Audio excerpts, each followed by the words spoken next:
In a world that feels like it's constantly changing, what's the one thing leaders can actually rely on? Well, today we're going to break down Stephen Covey's 7 Habits of Highly Effective People. But we're not just looking at it as some self-help guide.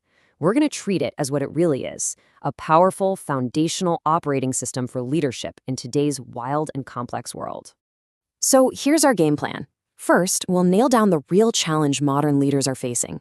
Then we'll dive into Covey's game-changing inside-out idea and the 3 stages of effectiveness. After that, we'll get into the nitty-gritty of each of the 7 habits. And then we'll see how it all comes together to build amazing cultures and create this cycle of nonstop growth.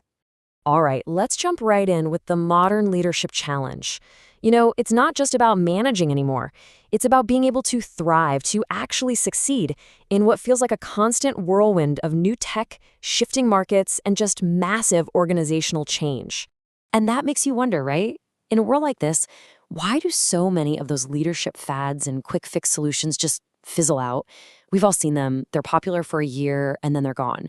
Well, according to Covey, the answer isn't about the tactics. It's about the foundation they're built on, or, more often, the foundation they lack. You see, Covey points out this huge distinction. For a long time, the focus was all on what he called the personality ethic. Your public image, your communication techniques, all the quick fixes. But that's just the tip of the iceberg. It's kind of like trying to fix a major engine problem by just washing the car. Covey says that real, lasting leadership is built on the character ethic, that huge, solid foundation below the surface built from timeless principles like integrity, honesty, and just basic fairness. And that brings us to the core solution here, Covey's inside-out approach. Now, this is a total paradigm shift. The big idea is simple but powerful. Before you can ever hope to effectively lead other people, you have to first and foremost lead yourself. It's actually pretty profound when you think about it. You just can't create lasting success on the outside if you haven't done the work on your inner core, your character, what drives you, and the very lens through which you see the world. When you genuinely change from the inside out, the results you get aren't just better, they're built to last. And this quote from Dr. Covey himself just nails it. Real leadership isn't about having power or being in control. It's about seeing the potential in other people and communicating it so clearly, so powerfully, that they finally start to see it in themselves. And let's be honest, that kind of positive influence is absolutely impossible without a strong character at your core. So, okay, how do we actually build this character? Well, Covey doesn't just leave us hanging. He provides a super clear roadmap for growth called the Maturity Continuum. It's an awesome framework that guides us through 3 very distinct stages of effectiveness. We all start our lives in a state of dependence. That's the you paradigm. You take care of me, it's your fault. As we grow, we move to independence, the I paradigm. I can do it, I am responsible. Now, a lot of us stop right here, thinking that being self-reliant is the ultimate goal. But Covey argues that the highest, most mature level is interdependence. That's the paradigm of we, the realization that we can put our talents together and create something way bigger and better. This is where truly exceptional leadership happens. So where do the habits fit in? Well, they're structured perfectly to walk you right up this path. Habits 1, 2, and 3 are all about mastering yourself. This is what he calls the private victory. It's what moves you from being dependent to being independent, and here's the key. Only after you've won that internal battle can you achieve the public victory using habits 4, 5, and 6. Those are the habits of incredible teamwork. And then, habit 7? Well, that's what keeps the whole engine running. All right, let's finally open up the toolkit itself. These 7 habits really are the practical skills that leaders need to handle pretty much any challenge that comes their way. Habit 1 is the absolute bedrock of the whole system. Be proactive. And this is so much more than just taking initiative. It means taking 100% ownership for your own life. Proactive leaders don't waste time blaming circumstances or other people. Instead, they're driven by their values and they focus all their energy on their circle of influence. The things they can actually do something about. This powerful idea is actually rooted in the work of Viktor Frankl, a psychiatrist who survived the Holocaust. He realized that even though his captors could control everything around him, they could never, ever take away his power to choose his own response. And that tiny little space, that gap between what happens to us and how we respond to it, that's where our freedom and our power live. That is the very essence of being proactive.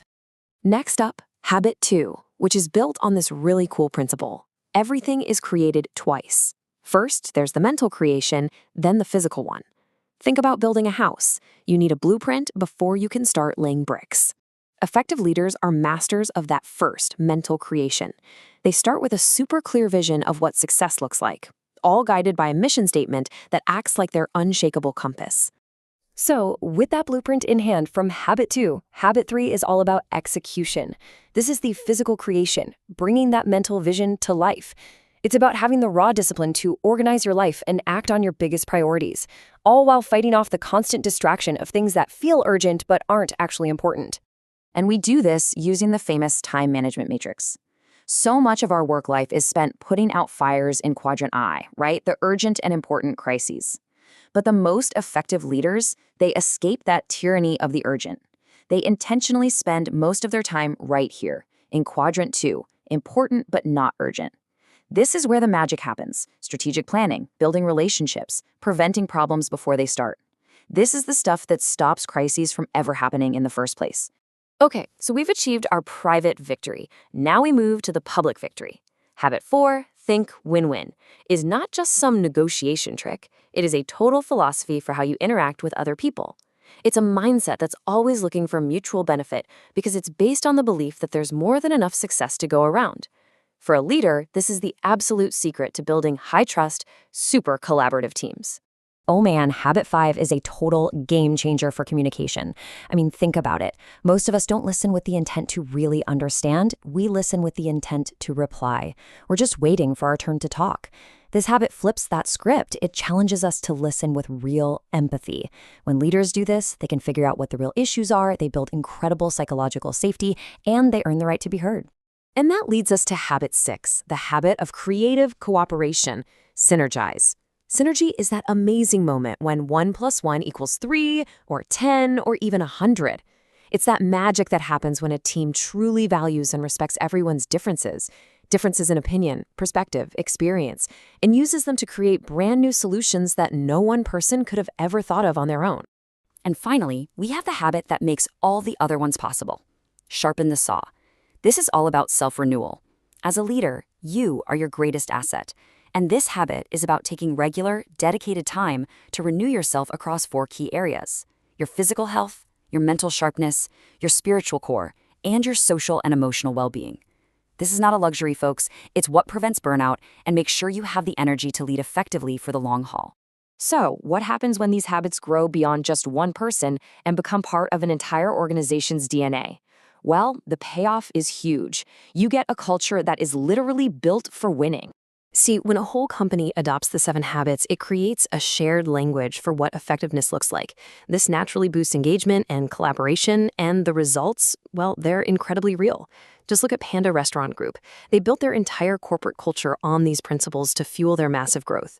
Or think about a healthcare firm that used this framework and saw their processing costs drop by almost 2/3. This isn't just theory, it's a proven blueprint that gets results.